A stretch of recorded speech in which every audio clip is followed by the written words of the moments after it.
부모에 의한 인권 침해 여부, 교육부의 조속한 진상 규명을 촉구하는 바이다. 그 선생님들이 거리로 나와서 생존권을 보장하라고 외쳤을 적에 그것을 어떤 교원 노조나 뭐 이런 데서 이렇게 조직적으로 동원해서 나온 사람들이 아니고요.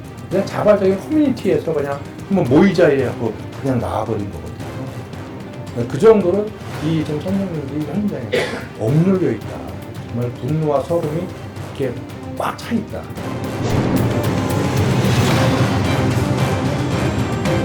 지금 학교는 학교가 아니다. 교실은 교실이 아니다. 선생님들의 교권이라는 것은 완전히 그냥 교실 바닥에 깔려 있는 거고, 엊그저께 이제 한 선생님이 스스로 목숨을 끊었지 않습니까? 지금 그 정도로 지금 교권이 완전히 바닥에 있고, 선생님들의 자존감이라는 게 완전히 무너져 있습니다. 교사의 자긍심이 완전히 무너진 학교에서 교육이 제대로 될 리가 없습니다. 결국은 이제 그래서 선생님들이 교단을 떠나가는 숫자가 절대적으로 늘어났습니다. 근데 올해 그 한국교총에서 조사한 교직 만족도가 23.6%에 불과합니다. 그 정도로 이제 교사들의 사기와 자존감이 완전히 떨어져 있는 상태에서 교육이 제대로 되겠습니까? 일선 학교를 방문했을 적에도 그때도 늘 선생님들이 가기 전에 꼭 하시는 말씀이 있어요. 저희 교권 보호 좀 해달라고. 지금 학교가 너무 엉망이라서 아이들을 어떻게 할 수가 없다. 손을 댈 수가 없다. 학생들이 막 들고 뛰지 않습니까? 네, 들고 뛰면 위험할 수 있잖아요. 계단에서 뛰면. 그럼 이제 잡아야 되지 않습니까? 너 그렇게 뛰면 안 된다고. 그게 잘못하면 이것이 신체적 학대 행위가 되는 거죠. 그러니까 놔두면 방임이 되는 거고 잡으면 신체가 되는 거죠. 특히 여학생 같은 게 잘못 잡으면 성추행이 되는 겁니다.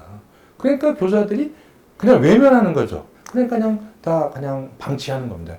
결국은 전체 아이들이 다 피해로 가는 거죠. 지금 우리 학교, 대한민국 교실이 이렇게 망가져 있습니다.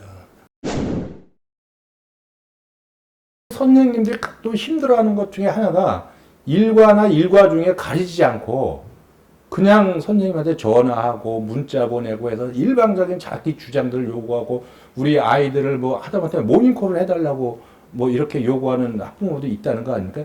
일방적인 전화나 일방적인 문자를 보내거나 이런 거는 학교 선생님이 답변을 안 해도 되는 거부할 수 있는 권리를 저는 부여해 줘야 된다고 생각을 합니다. 그래야 선생님들이 정말 수업에 아이들한테만 좀 집중할 수 있지 않겠는가 이렇게 좀 보고 있는 거죠. 그러니까 일단 학생 인권 조례 자체를 부정해서는 안 된다고 생각을 합니다. 왜냐하면 과거에 우리 학교가 굉장히 억압적인 분위기의 학교가 있었던 것이 사실입니다. 그래서 그땐 체벌도 굉장히 심했고 이 학생들의 인권이라는 것이 철저하게 무시가 됐었죠. 근데 우리 아이들 하나하나가 소중한 개인의 인격체로서의 저는 존중받고 또 그 인권이 보호돼야 된다고 생각하지만 이 부분이 너무 이제 자유와 권리만 강조돼 있고 기본적으로 이제 사생활을 보호받을 권리나 이런 부분이 명시가 돼 있습니다. 또 본인이 차별받지 않은 권리나 이런 것도 명시가 돼 있고 또 휴식권도 거기 명시가 돼 있습니다.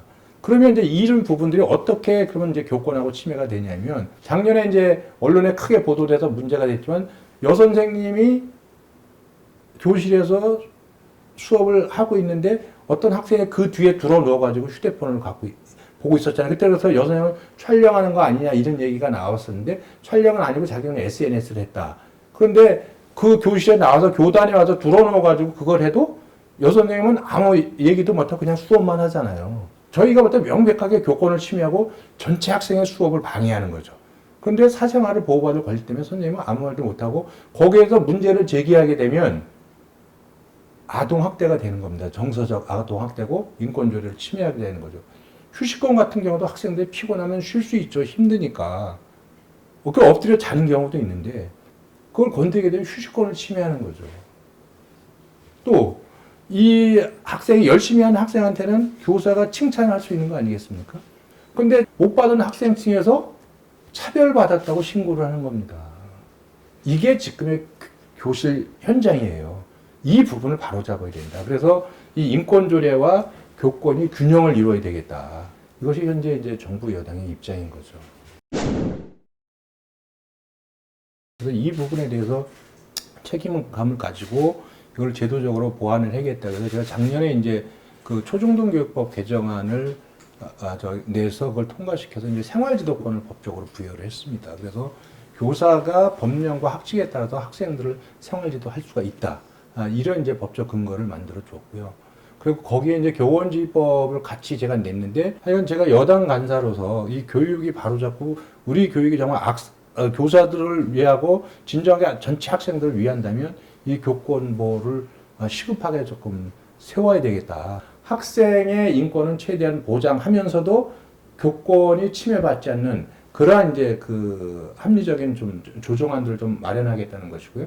그 과도한 그 민원으로부터 선생님들을 어떻게 보호할 것인가, 이런 부분을 이제 행정사항으로 해서 제도 개선을 통해서, 교육 제도 개선, 그 시도교육청을 통해서 학교 내에 그 민원 대응 시스템, 민원 매뉴얼, 뭐 이런 부분들을 좀 개선해서 어떻게 할 것인가를 저희가 어저께 논의를 한 겁니다.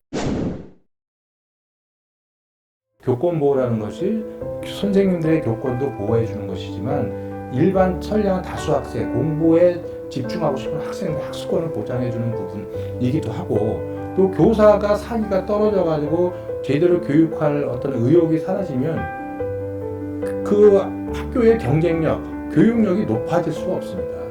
열정이 살아있어야죠. 이 아이들을 내가 제대로 가르치겠다는 그 열정을 되살린다고 본다면, 교권보호는 저는 교권보호 외에 다수 아이들의 학습권을 보장하고 또 공교육의 교육력을 높이는, 저는 일거삼득의 어떤 정책이다. 그래서 이 부분들은 반드시 해야 되겠다. 이런 말씀을 드리고 싶습니다.